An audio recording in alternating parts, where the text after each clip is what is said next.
आपने shark tank में भी अप्लाई किया था, उसमें से एक जज है, उनकी खुद की आईवेयर कंपनी है, उसी कारण आपका सिलेक्शन नहीं हुआ।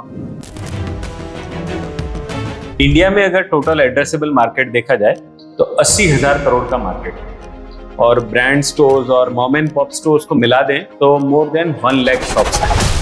इतना बड़ा एम्पायर खड़े करने के लिए हमें फंडिंग की भी जरूरत पड़ती है, तो आप लोगों ने फंडिंग की व्यवस्था कहाँ से की? तो रियाज भाई के पास उस महीने की सैलरी थी और अगर मैं प्रिसाइजली बताऊं तो 30,000 रुपीज उनके पास सैलरी थी और उससे उन्होंने स्टोर ओपन किया। मेरे पास भी उस महीने की सैलरी थी, तो ये दोनों एक एक स्टोर तो हमने इस तरह से कर लिया। फिर उसके बाद जो स्टोर करने में प्रॉब्लम भी बहुत आई। हमारा एक और पार्टनर है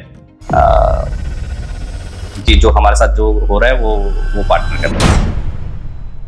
आपने 2013 से शुरू किया, पर अगर हम कंपेयर करें जो बड़ी जायंट कंपनीज है उनके मुकाबले अभी आपके स्टोर्स कम है, ऐसा नहीं लगता? और उसके लिए आप क्या अभी कर रहे हो?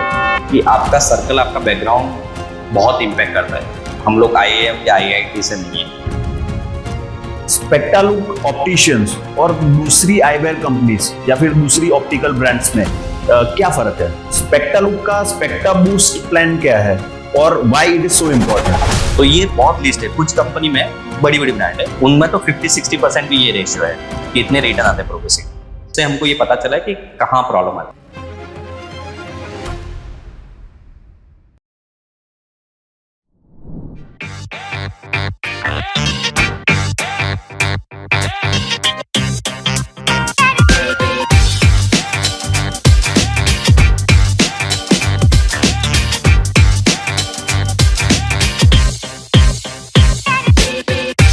नमस्कार।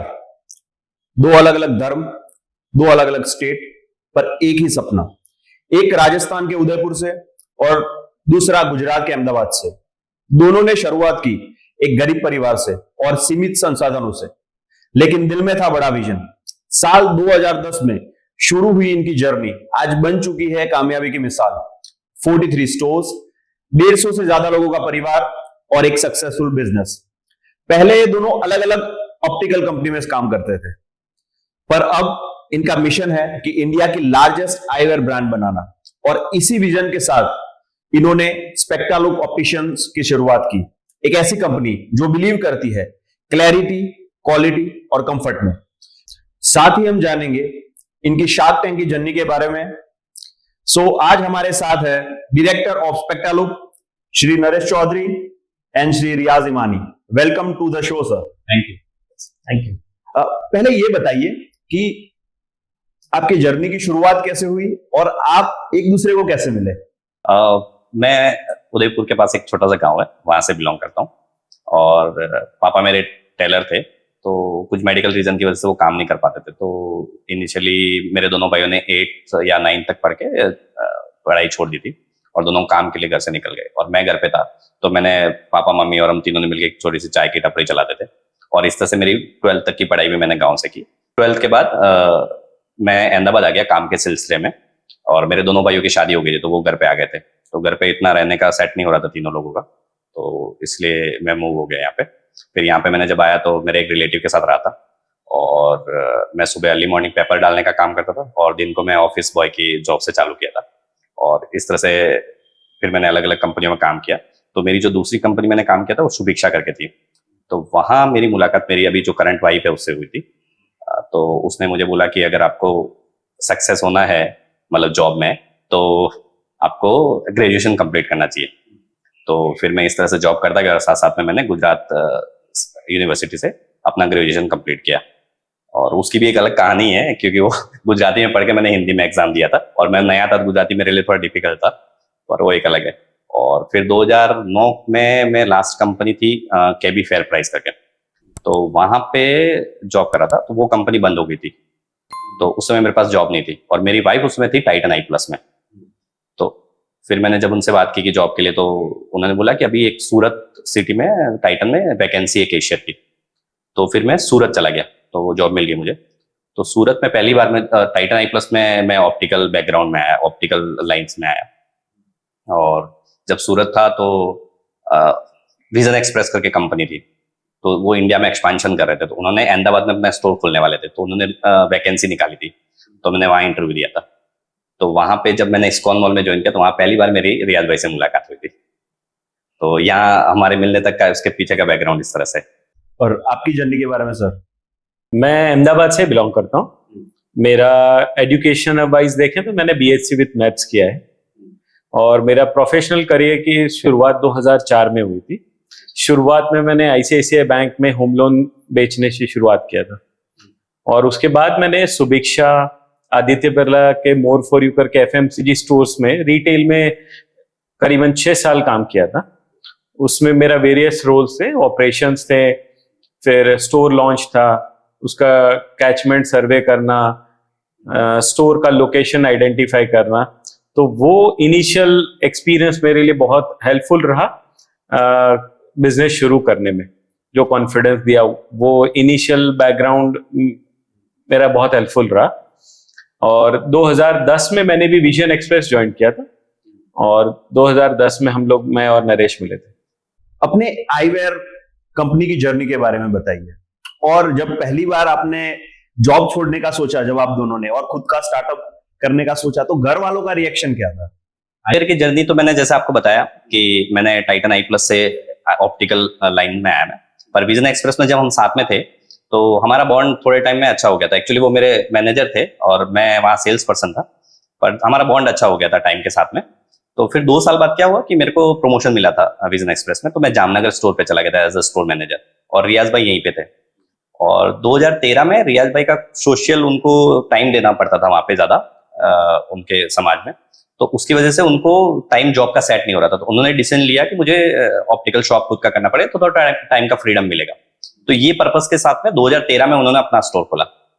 फिर 2014 में जब मैं रिटर्न वापस अहमदाबाद आया, मैंने तब शादी कर ली थी। जो गायत्री मैंने पहले बताया था, मिला था उनसे, तो शादी हो गई थी मेरी, लव मैरिज। तो मैं अहमदाबाद आके 2014 में, तो रियाज भाई ने फिर मेरे को बोला कि मैंने ये दुकान की है और मुझे पता है किस तरह से होता है चीजें, तू भी कर ले, साथ में हो जाएगा मतलब। तो उनका सपोर्ट था और वाइफ का सपोर्ट था, वाइफ जॉब कर रही थी, तो मैंने भी शॉप कर ली 2014 में। तो इस तरह से हमने पहली 2 शॉप ओपन की। और फैमिली का सपोर्ट में ऐसा है कि मैंने एक्चुअली लव मैरिज की थी, तो वो गुजराती है लड़की और मैं राजस्थान था, तो हमारा इतना मतलब फैमिली सपोर्ट नहीं था। तो मैंने शादी के 4 साल बाद फैमिली से बात करना शुरू किया था, उस समय फैमिली साथ में नहीं थी। और फिर धीरे धीरे हमने एक शॉप चालू कर दी, फिर 2-3 साल हमने अपनी इंडिविजुअल शॉप दोनों ने चलाई। 2016-17 में हमने सोचा कि इसको थोड़ा सा मतलब और एक दुकान करते हैं मिल के साथ में ऐसा। तो हमने फ्रेंड फैमिली से थोड़ा सपोर्ट लेके तीसरी दुकान की, फिर चौथी दुकान की। ऐसे हमने अगले 3-4 साल तक एक दो दुकान करके हमने शॉप्स 12 या 13 शॉप कर ली थी 2020-21 तक। और फिर उसमें शार्क टैंक भी आया था, हम खुद दोनों बहुत इन्वॉल्व रहते थे यूट्यूब पे पॉडकास्ट वगैरह बिजनेस के देखने में। तो हमको भी लगा कि एक्सपांशन करना चाहिए बिजनेस का, मतलब ये कैटेगरी में कितना पोटेंशियल है वो समझ में आया, बिजनेस को कैसे आगे बढ़ाया जाता है वो समझ में आया, फंडिंग क्या होती है वो समझ में आया। तो 2022 में फिर हमने प्राइवेट लिमिटेड कंपनी में, पहले पार्टनरशिप कंपनी थी और हमारा ब्रांड नेम भी पहले विजन आई प्लस था, तो 2022 में हमने उसको भी स्पेक्ट्रा लुक के नाम से चेंज किया। और तब फिर हमने 2023 में एक छोटा सा फंडिंग राउंड किया, और ये मैक्सिमम स्टोर हमने जो अभी 30 स्टोर जैसे हैं वो 2022 के बाद ही ओपन किए। तो इस तरह से हमारा ऑप्टिकल का जर्नी रहा है। एक क्वेश्चन मेरे मन में है कि आप दोनों के रिलीजन अलग है, तो कभी ऐसे वैचारिक इतने साथ आपने आने का कैसे सोचा? क्योंकि आज रिलीजन के नाम पे आपको पता है कि लोग अलग होते हैं, पर आप लोग अलग रिलीजन के होके भी एक साथ जुड़े, तो वो आइडिया और उसके पीछे का कारण क्या है? एक्चुअली रिलीजन वाला है ना, ये हमको ये क्वेश्चन आता है एक्चुअली पर्सनली, मतलब आता है इंडिविजुअली। साथ में होते तो कोई ये क्वेश्चन नॉर्मली नहीं पूछता है, बट इंडिविजुअली आता है। पर मेरे को पर्सनली ऐसा लगता है, जब तक आप है ना दूसरे रिलीजन वाले के साथ काम नहीं करते हो ना, तब तक ही आपको ऐसा लगता है कि कुछ अलग ही होगा वहां पे सीन। बाकी आप थोड़े टाइम साथ में काम करोगे तो पता भी नहीं चलेगा कि वो रिलीजन अलग है, चीजें अलग है इस तरह से। और हमारे केस में तो ऐसा है, हम एक दूसरे को पूरा करते हैं। आप मतलब मेरी हर एक इंसान की अपनी खुद की कुछ स्ट्रेंथ होती है और कुछ वीकनेस होती है। तो हमारे केस में ऐसा है, एक जने की जो स्ट्रेंथ है वो दूसरे की वीकनेस है, और जो दूसरे की वीकनेस है वो एक दूसरे की स्ट्रेंथ है। तो हमारे लिए तो बहुत अच्छा ही है। और मुझे नहीं लगता ये रिलीजन वाला एंगल एक्चुअली बिना जाने आप परसेप्शन कुछ भी बना लीजिए, बट जब तक आप उससे साथ काम नहीं करोगे ना, तो आपको पता नहीं चलेगा कि वो आपके जैसे ही है सेम, ऐसा डिफरेंस लगेगा ही नहीं। रियाज भाई, मुझे जानना है कि भारत का ऑप्टिकल मार्केट कितना बड़ा है, आईवेयर कंपनी में, और इस बिजनेस में कितना पोटेंशियल है, और स्पेक्ट्रालुक की भूमिका क्या है? इंडिया में अगर टोटल एड्रेसेबल मार्केट देखा जाए तो 80,000 करोड़ का मार्केट है, और ब्रांड स्टोर्स और मॉम एंड पॉप स्टोर्स को मिला दें तो मोर देन 1 लाख शॉप्स हैं। तो ये बहुत one of the largest growing market है इंडिया में आईवेयर का। क्योंकि अगर आप देखना जाए कि आजकल बच्चों में उनका जो लाइफस्टाइल है और उनका जो स्क्रीन टाइम है, उसकी वजह से हर एक बच्चों को मायोपिया आ जाता है और जल्दी अर्ली स्टेज में विजन करेक्शन हो जाता है, जिसकी वजह से उनको चश्मों की जरूरत पड़ती है। एक सर्वे बताता है कि 2050 तक भारत की 50% पॉपुलेशन को चश्मों की जरूरत पड़ेगी। यानी अगर आप ऐसा मानने जाएं कि 170 करोड़ लोग होंगे उस टाइम पे, तो 85 to 90 करोड़ लोगों को चश्मों की जरूरत पड़ेगी। अभी रिसेंटली एक हिंदू सर्वे आया था, उसमें बताया गया था कि अभी इंडिया में 30 से 35 करोड़ लोग चश्मे पहनते हैं, उसमें 10 करोड़ लोग तो ऐसे हैं कि जिनको चश्मों की जरूरत है, अवेयरनेस की वजह से या एक्सेस की वजह से वो चश्मे पहन ही नहीं पाते। तो टायर 2-3 सिटीज हैं या स्मॉल टाउन्स हैं, वहां अवेयरनेस और एक्सेसिबिलिटी की कमी की वजह से बहुत सारे लोगों को चश्मों की जरूरत है और वहां तक एक्सेस नहीं है। तो हम स्पेक्ट्रालुक के थ्रू ये मिशन ही है कि वहां जो स्मॉल टाउन्स में जहां एक्सेस नहीं है, जो अपने मेट्रो सिटीज में और टायर 1 सिटीज में जो वैरायटी ऑफ ऑप्शंस मिलते हैं, वो वहां पर नहीं पहुंच पाते। तो हम चाहते हैं कि वो स्पेक्ट्रालुक के थ्रू हर एक भारत के छोटे से छोटे गांव में, स्मॉल टाउन्स में, टायर 2 सिटीज में, 3 सिटीज में क्वालिटी आईवेयर पहुंचाए और उनकी नीड है जो फुलफिल करें। उसका मतलब कि भारत का ऑप्टिकल मार्केट और उसका पोटेंशियल बहुत ज्यादा है, बहुत बड़ा है। Yes, one of the fastest growing market है इंडिया, क्योंकि इतने सारे लोग नए नए चश्मे के लिए विजन करेक्शन की जरूरत पड़ रही है, क्योंकि लाइफस्टाइल, बच्चों का मोबाइल, एडल्ट्स में भी ऐसा ही है, मोबाइल का टाइम बढ़ गया, तो जरूरत तो पड़ने वाली ही है। यानी आने वाले टाइम में भविष्य में लोगों को चश्मे की जरूरत पड़ने ही वाली है, और स्पेक्ट्रालुक उसके लिए राजी है उन लोगों को सर्व करने के लिए। तो रियाज भाई, आपका नेक्स्ट 10-15 इयर्स का विजन क्या है? हम लोग स्पेक्ट्रालुक को one of the largest India की आईवेयर चेन बनाना चाहते हैं, और हम चाहते हैं कि भारत के सारे स्मॉल टाउन्स, टायर 2-3 सिटीज में, हर एक वो पिन कोड में जहां क्वालिटी आईवेयर की नीड है, चश्मों की जरूरत है, वहां हम पहुंच पाए। ये हमारा आगे 10 से 15 साल का लॉन्ग टर्म विजन है कि जहां पर एक्सेस नहीं है, आजकल अवेयरनेस नहीं है बच्चों को, उसकी वजह से क्या है कि बहुत सारा एजुकेशन में भी सफर करना पड़ता है, उनकी ग्रोथ में भी कहीं ना कहीं हैम्पर होता है। तो हम चाहते हैं कि ये स्पेक्ट्रालुक के थ्रू उनको रीच कर पाए। सर, आप दोनों बहुत हम्बल बैकग्राउंड से आते हैं, तो इतने बड़े सक्सेस और यहां तक पहुंचने की मोटिवेशन कहां से मिली, और उसका मंत्र क्या है? उसका मंत्र तो मैं बताता हूँ। हमारा बैकग्राउंड हम्बल है, वो सही है, पर जब हम साथ में थे ना, जब पहली बार रियाज भाई ने स्टोर ओपन किया, तो रियाज भाई के पास उस महीने की सैलरी थी, और अगर मैं प्रिसाइजली बताऊं तो 30,000, हाँ 30,000 रुपीज उनके पास सैलरी थी, और उससे उन्होंने स्टोर ओपन किया। पर उनके फ्रेंड्स, फैमिली में सपोर्ट लेके उन्होंने थोड़ा पैसा इंटरेस्ट पे, या मतलब आप जो भी कमीशन समझ लीजिए, उस तरह से लेके उन्होंने शुरुआत की। और जब मैंने स्टोर खोला, जो उनका कॉन्फिडेंस था स्टोर 1 साल करने के बाद, वो कॉन्फिडेंस पे उन्होंने मेरे को सपोर्ट किया तो कर। और मेरे पास भी उस महीने की सैलरी थी, फिर मैंने वाइफ की फैमिली से थोड़ा सपोर्ट लिया, फिर मेरे फ्रेंड से सपोर्ट लिया, और इस तरह से हमने दूसरा स्टोर किया। तो ये दोनों एक स्टोर तो हमने इस तरह से कर लिए। फिर उसके बाद जो स्टोर करने थे, उसमें फ्रेंड्स, फैमिली से ही सपोर्ट लेके हमने किए, और ये करने में प्रॉब्लम भी बहुत आई, पर हम इसके लिए हमारे तीसरे पार्टनर को थैंक यू बोलते हैं। हमारा एक और पार्टनर है, और वो हम बहुत स्ट्रांगली बिलीव करते हैं उसमें कि जो हमारे साथ जो हो रहा है वो पार्टनर कर रहा है। मैं ऊपर वाले की बात कर रहा हूँ। तो वो हम लोग बहुत स्ट्रांगली बिलीव करते हैं दोनों, कि हम लोग बहुत बार प्रॉब्लम आते हैं, प्रॉब्लम आया है, बट हमको ऐसा लगता है कि वो प्रॉब्लम इसलिए आया है कि कोई बड़ा प्रॉब्लम आगे आने वाला था, उससे हमको बचा लिया, और वो प्रॉब्लम की वजह से हमने अगर रास्ता चेंज किया, अपना तरीका चेंज किया काम करने का, या कुछ भी किया, तो वो बेटर है, इसलिए हमको वो प्रॉब्लम आया। तो ये फिलोसॉफी के साथ ही हम चलते हैं और अभी तक ये फिलोसॉफी के साथ ही यहाँ तक बढ़े। जो प्रॉब्लम आती है तो हम रुकते नहीं है, हम कोई ना कोई रास्ता निकाल लेते हैं और ऊपर वाला हमको हमेशा सपोर्ट ही करता है। तो इतना बड़ा एम्पायर खड़े करने के लिए हमें फंडिंग की भी जरूरत पड़ती है, तो आप लोगों ने फंडिंग की व्यवस्था कहाँ से की? इनिशियली तो हम लोग जब पार्टनरशिप फर्म चला रहे थे तब तो फ्रेंड्स फैमिली में से हमने सपोर्ट लिया था, प्लस हमारी जो फ्रेंचाइजी इनिशियल फ्रेंचाइजी है उसमें बहुत सारी फ्रेंचाइजी रिलेशन से ही है, बहुत सारे रियाज भाई के रिलेशन में लोग हैं, तो उन्होंने फ्रेंचाइजी लिए, फ्रेंचाइजी लेते समय उन्होंने सपोर्ट किया। और फिर जब हमने प्राइवेट लिमिटेड कंपनी बनाई थी तो वो जो हमारे सपोर्ट में लोग थे उनको हमने कुछ शेयर्स भी दिए थे एज अ गुडविल की, उन्होंने इतने टाइम से हमको सपोर्ट किया पार्टनरशिप के टाइम पे, तो हमने कुछ शेयर उनको भी दिए। और उसके बाद हमने 2023 में एक फंडिंग राउंड किया, जो फ्रेंड्स एंड फैमिली आप समझ सकते हैं, नॉन लोग ही इंडस्ट्री के। और अभी एक नया राउंड भी हम लोग रेस कर रहे हैं, थोड़े टाइम में हम लोग क्लोज करेंगे उसको। तो सर मुझे जानना है कि आपका फ्यूचर बिजनेस एक्सपांशन प्लान क्या है? हम लोग बेसिकली ऐसा चाहते हैं कि हम फ्रेंचाइजी कॉन्सेप्ट हमारा जो है उसी के थ्रू वापस को हम लोग चाहते हैं कि फ्रेंचाइजी फॉर्मेट के थ्रू ही हम एक्सपांशन करेंगे ऑल ओवर इंडिया में।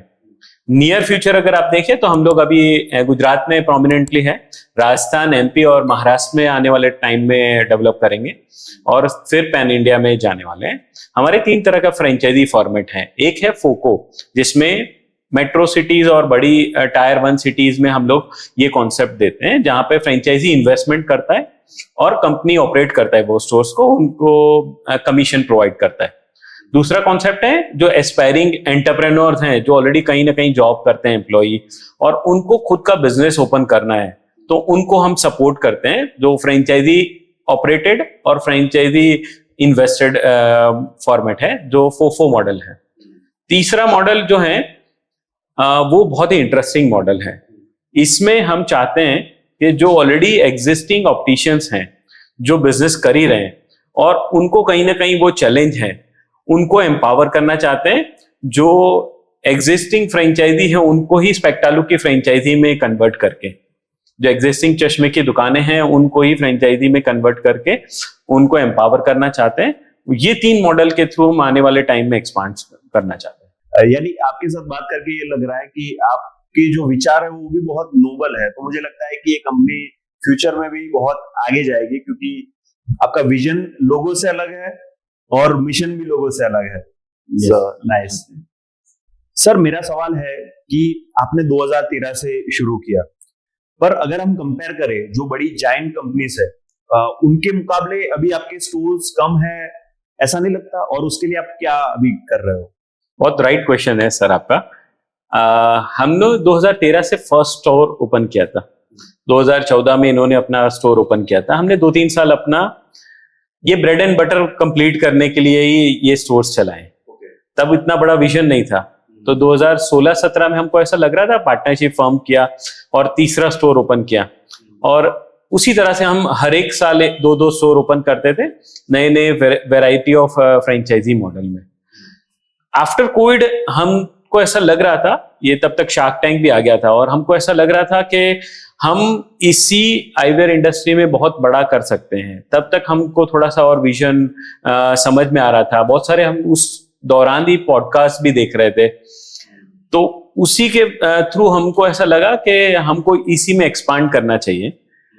तो हमने 2022 में विजन आई प्लस नाम चला रहे थे, उसको रीब्रांडिंग करके स्पेक्टालुक किया, और उसी ईयर नवंबर में हमने इसको प्राइवेट लिमिटेड बनाया पार्टनरशिप से, और उसी के बाद एक्सपांड करना आइडियली वहां शुरू किया है। तो तब तक हमारे 12 स्टोर थे, उसके बाद 31 स्टोर हमने ये 2-2.5 साल में एक्सपांड किए। उसका मतलब जो 2-2.5 साल में आपने जो किया, उसके मुकाबले तो मुझे लगता नहीं है कि कोई और कंपनी आ सकती है। वैसे में देखा जाए तो हमारे हाईएस्ट स्टोर्स हैं गुजरात में। अगर देखा जाए स्पेशली 40 स्टोर्स हमारे गुजरात में है, राजस्थान में 2 स्टोर्स हैं और महाराष्ट्र में 1 स्टोर है। यानी अभी पूरा हिंदुस्तान आपको कब्जे से करना है। हाँ, और आपका जो क्वेश्चन था कि स्टोर कम तो नहीं है अदर ब्रांड्स के कंपेयर में, तो बहुत बार क्या होता है कि आपका सर्कल, आपका बैकग्राउंड बहुत इम्पैक्ट करता है। हम लोग IIM या IIT से नहीं है, जैसे आप बाकी ब्रांड में इस तरह से, तो वो जो एक सर्कल होता है उनका, तो उनको वो पता होता है कि बिजनेस किस तरह से फंडिंग होती है, हमको ये सीखने में बहुत टाइम लगा, क्योंकि मैंने 12th पास करके आया था और मैंने आर्ट्स से ग्रेजुएशन किया हुआ है, बीएससी है, और दोनों ने इंडिविजुअली जॉब करके किया। तो कहीं ना कहीं वो जो हमने नॉलेज लिया वो खुद सीख के लिए, कई बार वो पढ़ाई में कुछ लोग सीख लेते हैं और उनको बिजनेस चालू होता है डे 1 से, वो फंडिंग राउंड करके फिर उनका प्लान होता है। तो हम लोग वो सीख के कर रहे हैं, पर हाँ थोड़ा टाइम लगेगा, पर हम लोग वो कर जरूर लेंगे। जिस तरीके से आपने शुरुआत की, मुझे लगता है कि बहुत सारे लोग ये साहस या फिर ये सपना देखने की हिम्मत भी नहीं जुटा पाते, और आप अभी ये सपना सच करके दिखा रहे हो, तो वही एक बहुत प्राउड की बात है। सपना मेरे को तो ऐसा लगता है देखना चाहिए और उसके लिए काम भी करना चाहिए। जितना करे भी ना, जितना डिफिकल्ट लेतना ना, उतना डिफिकल्ट होता नहीं है एक्चुअली, और सपोर्ट करना लोग रास्ते में मिल ही जाते हैं। और पहले से आपका विजन तो क्लियर ही था। विजन तो क्लियर है। स्पेक्टालुक ऑप्टिशियंस और दूसरी आईवेयर कंपनीज या फिर दूसरी ऑप्टिकल ब्रांड्स में क्या फर्क है? इसमें दो टाइप की चीजें मैं आपको दो तरह से बताऊंगा इसमें। एक तो मैं आपको लोकल ऑप्टिकल शॉप्स हैं उसमें और स्पेक्टालुक में क्या फर्क है, दूसरा जो जाइंट ब्रांड्स हैं और उसमें और स्पेक्टालुक में क्या फर्क है मैं बताऊं। तो जाइंट्स ब्रांड वगैरह में क्या है, बहुत सारी ब्रांड ऐसी हैं जिसमें जो लोग कस्टमर के लिए, कंज्यूमर के लिए चीजें डिसाइड कर रहे हैं ना, वो लोगों ने कंज्यूमर को फेस नहीं किया कभी, तो वो बैठ के चीजें डिसाइड कर रहे हैं। तो इम्प्लीमेंट कस्टमर के लिए, सर्विस के पॉइंट ऑफ व्यू से देख लीजिए, आपका प्रोडक्ट के पॉइंट ऑफ व्यू से देख लीजिए, तो वो कहीं ना कहीं गैप हमेशा रहता है। स्पेक्टालुक में कैसा है, हम दोनों फाउंडर्स हैं, हम दोनों ने 3-4 साल ऑप्टिकल में काम किया अदर ब्रांड्स में, उसके बाद खुद की ऑप्टिकल शॉप में 3 से 4 साल काम किया, और उसके बाद जो 10 से 12 शॉप जो हमारी थी, तब तक हम लोग कस्टमर के साथ मिलके काम करते थे, कस्टमर के साथ में ही रहते थे। तो हमको कस्टमर के पेन पॉइंट पता है कि कस्टमर को क्या चाहिए होता है, अगर कंप्लेन है तो क्या रीजन है। हर बार वो एक जो बन जाता है सिस्टम की यही कंप्लेन होगा, ऐसा ही होगा, आप ऐसा रिप्लाई कर दीजिए, ऐसा नहीं है। हम लोग तो इसीलिए हम लोग, हमारा टैगलाइन है क्लैरिटी, क्वालिटी, कंफर्ट, और वो टैगलाइन का रीजन यही है कि हम लोग उसको जीते हैं, हम लोग डे टू डे उसके ऊपर ही काम करते हैं। दूसरा जो लोकल शॉप्स हैं, लोकल शॉप में बहुत सारे शॉप अच्छे से चलाते हैं, बहुत सारे शॉप में क्या प्रॉब्लम होता है कि कस्टमर को देख के प्रोडक्ट की प्राइस डिसाइड होती है।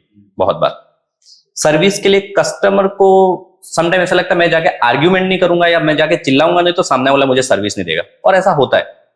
पर हमारे यहाँ पे मैंने बोला कि सर्विस, कंफर्ट इन सर्विस, तो हम लोग वो फिलोसॉफी में बिलीव करते हैं कि कस्टमर ने एक बार आपसे प्रोडक्ट बनवा लिया है तो उसके बाद कस्टमर को टेंशन नहीं होना चाहिए प्रोडक्ट के रिलेटेड, आपको टेंशन होना चाहिए। तो हम लोग, ये डिफरेंस है हमारे और अदर ऑप्टिकल्स में। क्या बात है, यानी आप मानते हो कि कस्टमर सेटिस्फेक्शन आपका अल्टीमेट गोल है? अगर वो नहीं है तो फिर बिजनेस नहीं बढ़े। सर, स्पेक्टालुक का स्पेक्टा बूस्ट प्लान क्या है और why it is so important? ये बहुत ही इंटरेस्टिंग क्वेश्चन है, क्योंकि हम लोग के लिए ये स्पेक्टा बूस्ट प्लान बहुत इंपॉर्टेंट है, क्योंकि हमको जिस लेवल पे, नेशनल लेवल पे आगे बढ़ना है, उसमें ये बहुत हेल्पफुल है। क्योंकि हम लोग ऐसा नहीं चाहते कि नए स्टोर्स ओपन करें, हम चाहते हैं एग्जिस्टिंग फ्रेंचाइजी का जो सेटअप है उसी को यूज करके उनको वो रिसोर्स प्रोवाइड करे और उनको एम्पावर करे, ताकि जो मिशन है कि एंड यूजर तक उनको एक्सेसिबल हो, उनका विजन करेक्शन और राइट प्रोडक्ट पहुंचे, वो फुलफिल करे। और अभी जो एग्जिस्टिंग ऑप्टिशियंस हैं उनका सिंगल हैंडेडली वो शॉप रन करते हैं, तो उनकी चैलेंज क्या रहती है कि वो एक ही सुबह से स्टोर ओपन करते हैं, शाम को बंद करते हैं, उसी में उनको उनकी नीड भी समझनी है, आने वाले ट्रेंड को भी फोरकास्ट करना है, नए वैरायटी ऑफ ऑप्शन भी लाने हैं, नए ब्रांड्स आ रहे हैं उनसे compete करने के लिए सोशल मीडिया पे भी जाना है। तो ये सारे चीजों के चैलेंजेस की वजह से कहीं ना कहीं वो अकेले सिंगल हैंडेडली compete करना डिफिकल्ट हो रहा है।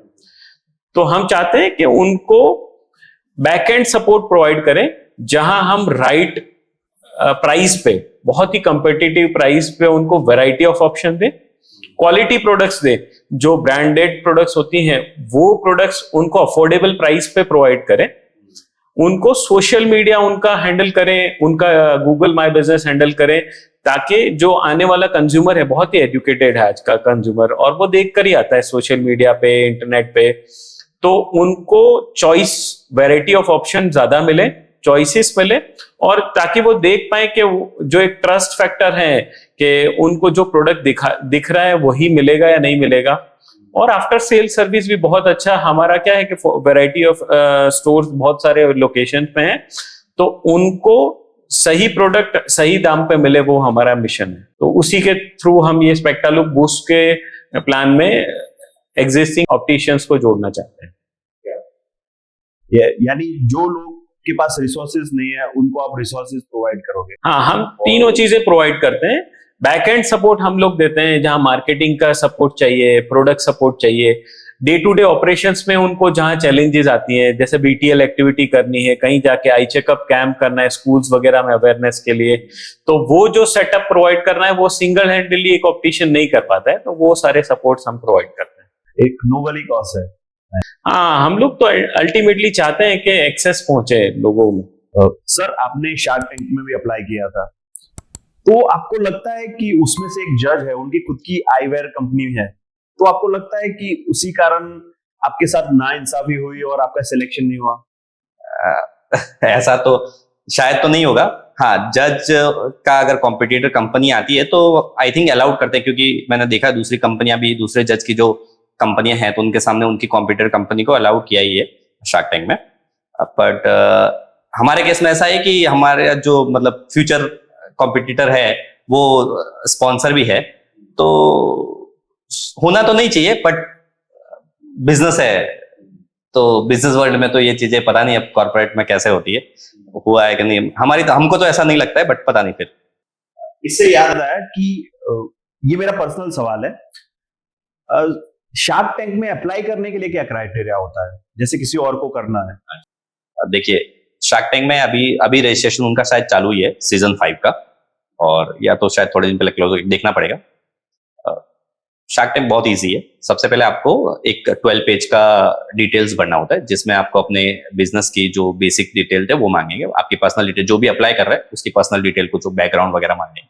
तो वो जब आप अप्लाई कर देंगे तो उसके थोड़े दिन बाद वहां से आपको सामने से कॉल आएगा और एक नया लिंक आएगा, तो उसमें थोड़ा फर्दर डिटेल होगी आपके बिजनेस की, और वो जितने भी फाउंडर्स या डायरेक्टर्स हैं उनकी सबकी डिटेल होगी उसमें, बिजनेस के सारे डेटाज होंगे, लास्ट 3 ईयर के प्लस लास्ट 3 मंथ का सेल कंटिन्यू, इस तरह से अलग अलग डिटेल्स मांगेंगे आपसे, कितने एम्प्लॉयज हैं, थोड़ा डिटेल बैकग्राउंड भी होगा आपका। और जब वो हो जाएगा, और अगर आपका वहां सिलेक्शन होता है कि हाँ आपने जो डिटेल दी उसके हिसाब से उनको लगता है कि ये क्राइटेरिया है और आप आ सकते हैं, तो फिर आपको ऑडिशन राउंड में बुलाएंगे। और ऑडिशन राउंड मुंबई या दिल्ली जहां पे भी आपका नजदीक पड़ता है, वो ऑप्शन देते हैं आपको, आप सेलेक्ट कर सकते हैं। अच्छा हाँ, इससे पहले जो सेकंड वाला था उसमें मैंने एक चीज आपको खाली बताना मिस कर दिया, उसमें एक 2.5 से 3 मिनट का वीडियो देना पड़ता है आपको। दोनों जो फाउंडर है या एक फाउंडर है या जो जितने भी लोग हैं, तो उनको एक अपना बिजनेस को एक्सप्लेन करते हुए वीडियो बनाना पड़ता है। तो ये चीजों से आप अप्लाई कर सकते हैं। और फिर जब ऑडिशन राउंड होता है, तो ऑडिशन राउंड में सेटअप ऐसा ही होता है जैसे शार्क टैंक में आप देखते हैं, बस उसका स्मॉल वर्जन होता है। तो कुछ लोग सामने बैठेंगे, आपको अपना प्रोडक्ट डिस्प्ले वगैरह कर सकते हैं और आपको अपने बिजनेस के बारे में बताना है, वो क्वेश्चन करेंगे, आपको आंसर देना है। तो ऑडिशन तक तो हम गए थे, तो वहां तक का मैंने बता दिया, उसके आगे का भी मेरे को नहीं पता। मुझे लग रहा है कि थोड़े सालों बाद आप खुद एक शार्क होंगे वहां पर। पता नहीं। Okay, hope for the best. बिल्कुल बिल्कुल, hope for the best. Sir, Spectaluck की प्रोडक्ट रेंज के बारे में बताइए, और जो आपकी यूएसपी है प्रोग्रेसिव लेंस, उसके बारे में भी मैं जानना चाहता हूँ।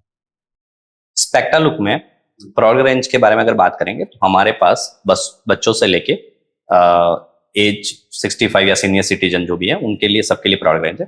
बच्चों के लिए स्पेशल लेंस भी है, मायोपिया करके, जो अगर पावर आपका बहुत ही ज्यादा ड्रास्टिकली चेंज होता है तो उनके लिए राइट लेंस है मायोपिया। फिर एडल्ट्स के लिए जो ऑफिस वर्कर हैं या जिनको ज्यादा टाइम कंप्यूटर पे काम करना पड़ता है, उनके लिए ब्लू कट है। नाइट ड्राइव के लिए हमारे पास ड्राइव वियर करके लेंस है, जो नाइट ड्राइव में हेल्पफुल होते हैं। फिर आप प्रोग्रेसिव लेंसेज की जो बात कर रहे थे, तो प्रोग्रेसिव लेंस की पूरी रेंज है हमारे पास। और जो स्पोर्ट्स खेलते हैं उनमें सबसे बड़ा प्रॉब्लम होता है कि उनके ग्लासेस टूट जाते हैं, क्योंकि उनका बहुत खेलने में उछल कूद ज्यादा रहता है, तो उसके लिए हमारे पास स्पेशली पॉलीकार्बोनेट लेंसेज हैं जो ऑलमोस्ट अनब्रेकेबल हैं। फिर MR8 करके एक इम्पैक्ट रजिस्टर्ड लेंस आते हैं, जिनका पावर हाई होता है, उनके लिए हाई इंडेक्स लेंस है। तो आप मतलब आईवेयर के रिलेटेड जिसकी भी जैसी नीड है, तो वो प्रोडक्ट स्पेक्टालुक में आपको मिल जाएगी।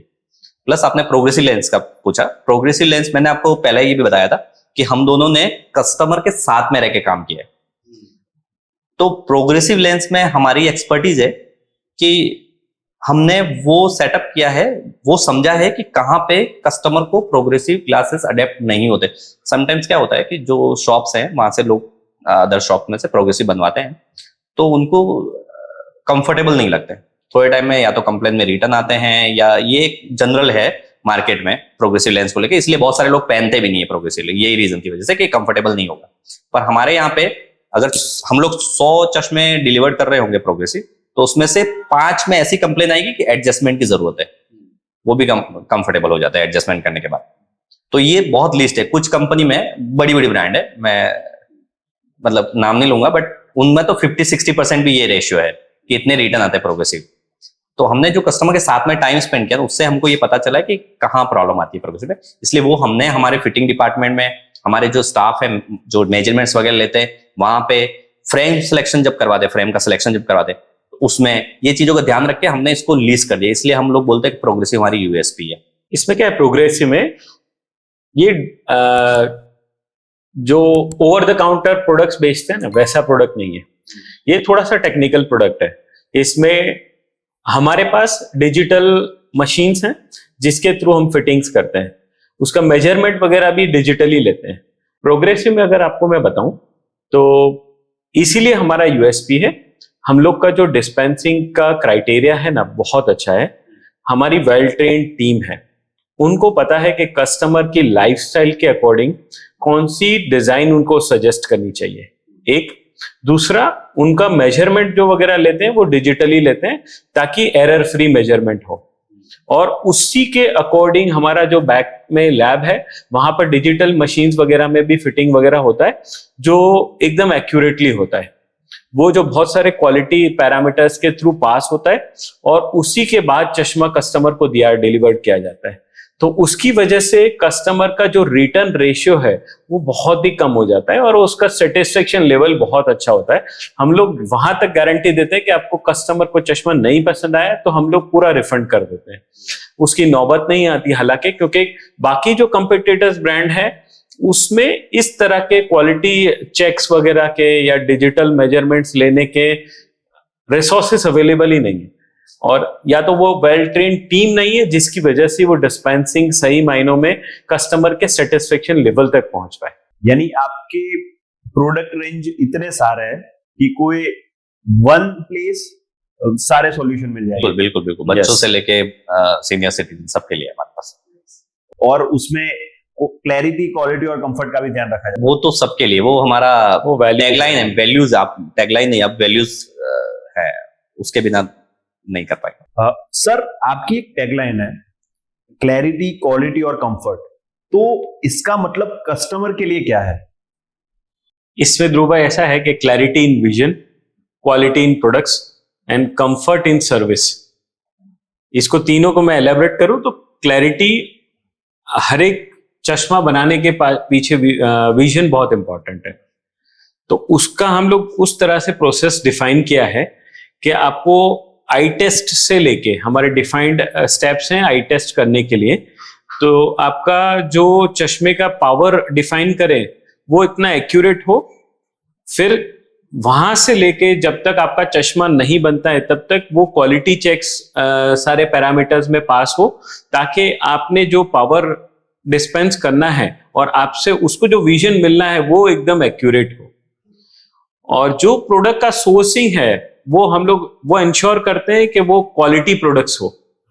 हम लोग बहुत अफोर्डेबल प्राइस पे डिस्पेंस करते हैं, बट हम ये मेक श्योर करते हैं कि आपको जो भी प्रोडक्ट मिले वो क्वालिटी वाला ही प्रोडक्ट हो, चाहे वो फ्रेम हो, सनग्लासेस हो, या स्पेक्टिकल लेंस हो, या कॉन्टैक्ट लेंस हो। वो वैरायटी ऑफ ब्रांड्स में है, या तो स्पेक्टालो की खुद की प्रोडक्ट्स हो, तो उसमें क्वालिटी में कहीं कॉम्प्रोमाइज नहीं करते हैं। और हम इंश्योर करते हैं कि जो भी आपको प्रोडक्ट डिलीवर्ड करें उसमें आफ्टर सेल सर्विस भी बहुत इंपॉर्टेंट रोल प्ले करता है, क्योंकि ये चश्मा बहुत नेसेसिटी वाले प्रोडक्ट है। तो हम इंश्योर करते हैं कि आपको चश्मा डिलीवर्ड करने के बाद भी आपको 48 से 72 आवर्स में एक फीडबैक कॉल करते हैं कि आपको जो प्रोमिसेस दिए थे उस अकॉर्डिंग आपका सेटिस्फेक्शन है या नहीं है, और उस अकॉर्डिंग आपको 1 ईयर वारंटी भी देते हैं सारे प्रोडक्ट्स में, कि इन केस कभी कुछ प्रोडक्ट हुआ तो विदाउट क्वेश्चन हम लोग वो प्रोडक्ट रिप्लेस कर देते हैं। तो ये हमारा यूएसपी है, आप कह सकते हैं। और जो सर्विस की बात थी, सर्विस में हम लोग वो सर्विस जैसे जैसे कस्टमर का कुछ रिपेयरिंग का काम है और वो हमने कर लिया तो वो हमारा काम है, हम उसको सर्विस नहीं गिनते। हम सर्विस एक्चुअल में किसको गिनते हैं कि अब आप कहीं मीटिंग में हैं और अभी आपको जैसा लगा कुछ चश्मे में प्रॉब्लम होगा, आपके पास एक ही चश्मा है और आपको अर्जेंट उसमें सॉल्यूशन चाहिए, तो आप हमारे स्टोर पे कॉल कीजिए। हम ट्राई करेंगे कि अभी आपके यहाँ पास अगर आप नहीं जा सकते तो किसी को यहाँ पे भेजें या आप यहाँ से पोर्टर या ऐसा कुछ कर लें और स्टोर से जितना जल्दी हो सके आपको वो प्रॉब्लम सॉल्व करके वापस डिलीवर कर दे प्रोडक्ट। तो हम एक्स्ट्रा माइल जाके भी सर्विस देते हैं। कभी कस्टमर के घर पे कोई जैसे एज है ज्यादा और आ नहीं पाते स्टोर पे, उनको घर पे आई चेकअप चाहिए होता है, तो हम लोग स्पेशली घर पे जाके सारा सेटअप कर ले जाके उनका आई चेकअप वहां पे भी करते हैं, प्रोडक्ट लेके जाके उनको डिस्प्ले करते हैं। तो ये सारी चीजें हमारे मतलब उसमें है सर्विस प्रोसेस में। यानी अगर कस्टमर आपके पास ना पहुंच पाए तो आप वहां पर हाँ बिल्कुल, हम ट्राई करते हैं कि हम वहां तक पहुंचे और उसको वो कंफर्टनेस, इसीलिए वो कंफर्ट हमारा वर्ड है सर्विस के लिए, वो इसीलिए है कि उनको स्पेक्ट्रा लुक के साथ जुड़े हैं तो वो ऐसा लगना है कि चश्मा रिलेटेड कोई भी प्रॉब्लम आए तो स्पेक्ट्रा लुक है, कोई टेंशन नहीं है ऐसा। सर इतनी सारी बात हुई स्पेक्ट्रा लुक की, तो मुझे भी इच्छा हो गई फ्रेंचाइजी लेने की। तो मैं खाली जानना चाहता हूँ कि स्पेक्ट्रा लुक की जो फ्रेंचाइजी का प्रोसेस वो क्या है? स्पेक्ट्रल में है ना 2 टाइप के फ्रेंचाइजी मॉडल है और ये फ्रेंचाइजी मॉडल ऐसे ही जो जनरली नॉर्मली आप देखते होंगे मार्केट में वैसा डिजाइन नहीं किया हमने। बहुत सारे हम जो पार्टनरशिप कंपनी से 1-1, 2-2, 3-3 स्टोर कर रहे थे ये, तो हमने बहुत वेरियस मॉडल ट्राई किए और अभी जो मॉडल है बहुत विन विन सिचुएशन वाला मॉडल है।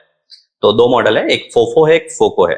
फोको आप जैसे लोगों के लिए कि आप अपना ऑलरेडी सेटअप है, काम कर रहे हैं, पर आपको कुछ इन्वेस्टमेंट करके एक अपनी अदर इनकम जनरेट करनी है, तो आप इन्वेस्ट कीजिए, फ्रेंचाइजी ओन्ड आपका रहेगा सारा एसेट वगैरह और कंपनी उसको ऑपरेट करेगी और उसमें आपको एक फिक्स जो भी परसेंटेज होगा आपको मंथली आ जाएगा, उसका कमीशन जो भी होगा।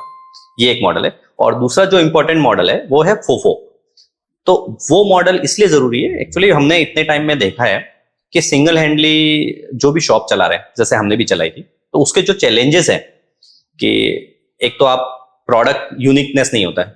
नॉर्मली जैसे एक टाउन में 10 शॉप है, 8-10 शॉप है, तो वो लोग सारा परचेस होलसेल एक ही जगह से करते हैं, तो सबके पास कस्टमर के लिए सेम प्रोडक्ट ही है, किसी के पास कोई डिफरेंशिएटर नहीं है।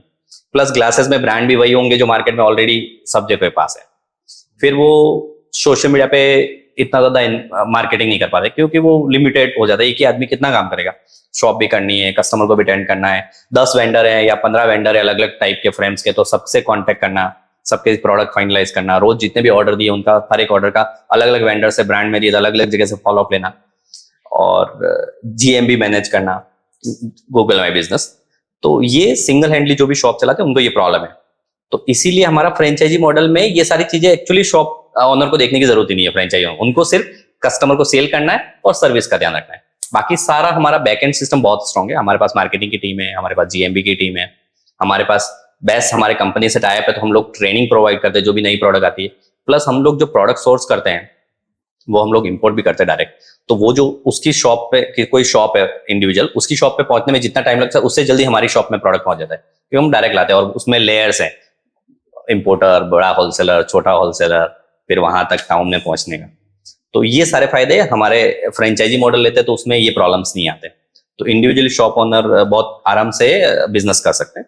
और इसी में फोफो जो मैंने आपको पहले एक स्पेक्ट्रा बूस्ट प्रोग्राम बनाया था, उसका हमारा सक्सेस होने का राज यही है कि वहां जो भी ओनर ऑलरेडी शॉप कर चुके थे उनको जो प्रॉब्लम आ रही है उसमें हम लोग सपोर्ट कर रहे हैं। और कस्टमर क्या है आजकल ध्रुव भाई बहुत अवेयर हो गया है, वो एक तो उसको ब्रांड नेम चाहिए ही होता है प्रोडक्ट खरीदने से पहले की ट्रस्ट, तो स्पेक्ट्रा लुक का नाम मिलता है, ब्रांड नेम हो जाता है। प्लस उस मार्केट में जो भी टाउन है या तो वहाँ आपके पास हमारी खुद की ब्रांड्स हैं, ग्लासेस में भी हमारे प्रोडक्ट की ब्रांड है, फ्रेम्स की, सनग्लास की, तो वो एक तो आप वहाँ डिफरेंशिएट वहीं पैदा हो गया आपका कि उस 10 दुकान में से आप अलग हो गए। प्लस प्राइस बहुत ट्रांसपेरेंट है, लोकल मार्केट में जो अदर प्राइसिंग होता है कस्टमर देख के तो वो प्रॉब्लम नहीं होता है। तो एनीवे आपके लिए तो वो बहुत ही विन विन सिचुएशन। और फ्रेंचाइजी फीस हमारा प्लस हमारा जो रॉयल्टी लेते हैं फोफो मॉडल में या स्पेक्ट्रा बूस्ट में बहुत ही लिमिटेड है, बहुत ही कम में हम लोगों को तो लोगों को सपोर्ट करने का प्रोग्राम चला रहा है ऐसा है, तो इसलिए विन विन सिचुएशन है। और विन विन सिचुएशन के कारण ही मुझे लगता है कोई भी बिजनेस ज्यादा बिल्कुल बिल्कुल बिल्कुल। और इसके पीछे सबसे बड़ा रीजन है हम लोगों ने जिस तरह से शुरुआत की है, हम लोग कोई बहुत बड़ी कंपनी में से या बहुत IIM IIT करके नहीं आए तो हमको डायरेक्ट आके MBA वाला फोर्स करे। हमने ग्राउंड से जिया है तो हमको पता है एक्चुअली क्या चैलेंज होते हैं, तो उसी को सॉल्व कर रहे हैं। आपको वैल्यू है बिल्कुल सामने वाले की विजन की भी, कस्टमर की वैल्यू है, हमको शॉपकीपर, क्योंकि हमने खुद ने 3-4 साल शॉप चलाई है तो टफ है, इजी नहीं है, तो वो सपोर्ट करना चाहते हैं। सर आप लोगों के विजन की इतनी चिंता करते हो कि लोगों को विजन में क्लैरिटी, क्वालिटी और कंफर्ट मिले, तो मैं आपसे पूछना चाहता हूं कि स्पेक्टालुक का लॉन्ग टर्म विजन क्या है? ये ऑलरेडी अपने कवर किया है टॉपिक को, पर मैं एक बार और वापस इसको अच्छे से बता देता हूँ। हम लोग मेनली चाहते हैं कि इंडिया का कोई भी कोना, बिकॉज ऑफ कि वो रिमोट है तो वहां पे एक्सेसिबल ना हो आईवेयर का, अच्छी क्वालिटी के आईवेयर का, वैसा नहीं रहना चाहिए। हम लोग इंडिया के छोटे बड़े टाउन, सिटी, सब जगह पहुंचना चाहते हैं, और इसके लिए हम लोग स्पेक्टा बूस्ट प्रोग्राम है हमारा, प्लस हमारा फ्रेंचाइजी मॉडल है, इसके द्वारा पहुंचना चाहते हैं। और हम चाहते हैं कि जो अभी डेटा की बात कर रहे थे कि 50% पॉपुलेशन को इंडिया में चश्मों की जरूरत होगी, जहां अभी एक द हिंदू का जो आर्टिकल रियाज भाई ने बात किया था कि 10 करोड़ लोगों के पास चश्मे की जरूरत है, पर उनके पास वो एक्सेसिबिलिटी नहीं है, उनको पता ही नहीं है मतलब कहाँ से लेना है, क्या है। तो वैसा सिचुएशन ना हो, तो हमारा अल्टीमेट विजन वही है। और हाँ, इस विजन को पूरा करेंगे तो एनीवे हम लोग one of the largest eyewear brand बनाएंगे, और largest in the term of हम लोग हर उस रिमोट लोकेशन पे पहुंचना चाहते हैं जहां इजी नहीं है अभी, मतलब लोगों के लिए एक्सेसिबल नहीं है आईवेयर। और सर जो नए एंटरप्रेन्योर है जो आज ये शो के माध्यम से आपको देखेंगे, आपके जैसा कुछ करना चाहेंगे, तो उनके लिए क्या मंत्र है, क्या सक्सेस मंत्र है, क्या चीज आप हमारे माध्यम से उनको कहना चाहोगे? अभी तो हम वो लेवल पे नहीं है हम दूसरों को सिखा पाए, हम खुद ही सीख रहे हैं चीजें, बट हाँ जितना सीखा है उसके ऊपर से ये बता सकते हैं कि आप बड़े सपने देखिए, बिल्कुल देखिए, और एक्शन पे काम कीजिए। हमने बहुत साल, हमको खुद को ऐसा लगता है, वो आपका एक क्वेश्चन था ना कि इतने साल ज्यादा हो गए, या हमको भी लगा हमने थोड़ा टाइम ज्यादा लिया है, क्योंकि क्या होता है बहुत बार हम लोग डिस्कस ही करते हैं, एग्जीक्यूट नहीं करते। तो आप गलतियां कीजिए, एग्जीक्यूट कीजिए, डिसीजन लीजिए और आगे बढ़िए। बहुत बड़ा अगर फाइनेंशियल लॉस या बहुत बड़ा कोई बदलाव नहीं है ना, तब तक सोचने की जरूरत नहीं है। अगर छोटे मोटे डिसीजन है डे टू डे के और उसमें भी आप डिस्कशन और उसमें टाइम वेस्ट हो रहा है, तो वो मत कीजिए, उससे अच्छा एग्जीक्यूट कीजिए और आगे बढ़िए। दूसरा, ऊपर वाले पे भरोसे रखिए कि जो भी होगा अच्छा ही होगा। अगर कोई बहुत बड़ी प्रॉब्लम आपके सामने आई है और आपको ऐसा लगता है आपको अपना रास्ता बदलने की जरूरत पड़ रही है या कुछ चेंज करने की जरूरत पड़ रही है, तो वो इतना उस ट्रस्ट के साथ जाइए कि वो आपके लिए अच्छा ही होगा। क्योंकि अगर आप ऑनेस्टी के साथ में काम कर रहे हैं और आपका गोल ऐसा है कि मुझे एक्चुअल में लोगों की हेल्प करनी है, तो फिर आपको ऊपर वाला सपोर्ट करेगा, तो आप बेफिक्र होकर आगे बढ़िए। अगर इंसान का विजन क्लियर हो और अगर उसने चश्मे स्पेक्टालुक के पहने हैं, जिसका विजन भी क्लियर होगा और फोकस भी होंगे, तो मुझे लगता है कि सक्सेस उनको मिलनी है। तो ये थे नरेश चौधरी और रियाज रहमानी जो हमारे साथ है, जिन्होंने सिखाया कि मजहब, शहर, हालात कोई मायने नहीं रखता, बस मायने रखता है तो साथ मिलकर चलने का हौसला। 43 स्टोर्स, इतना बड़ा परिवार और एक सक्सेसफुल बिजनेस, ये सबूत है कि कैसे सपने सच होते हैं अगर उन्हें ईमानदारी और विजन से देखा जाए, और विजन हो स्पेक्टालुक का। इस एपिसोड का मकसद ये है कि अगर आपकी नजर साफ है तो कभी मंजिल धुंधली नहीं होगी। धन्यवाद रियाज भाई और नरेश सर, आपका यहां आने का, टाइम देने का। थैंक यू सो मच कि आपने हमारे दर्शकों को सिखाया कि एक छोटा सपना भी कितना बड़ा रूप ले सकता है और इतनी बड़ी इंडस्ट्री क्रिएट कर सकता है। Thank you so much for coming. Thank you so much. Thank you आपका कि आपने हमको इनवाइट किया और ये अपॉर्चुनिटी दी कि हम लोग अपनी स्टोरी बता पाए, बैकग्राउंड और हमारा फ्यूचर प्लान बता पाए। तो थैंक यू वंस अगेन आपका। Thank you, it was my pleasure. बहुत कुछ जानने को मिला, मुझे लगता है मेरा विजन भी आज क्लियर हो गया। Thank you. और फ्रेंचाइजी आपको लेनी है, वो हाँ, फ्रेंचाइजी की बात करते हैं। Thank you.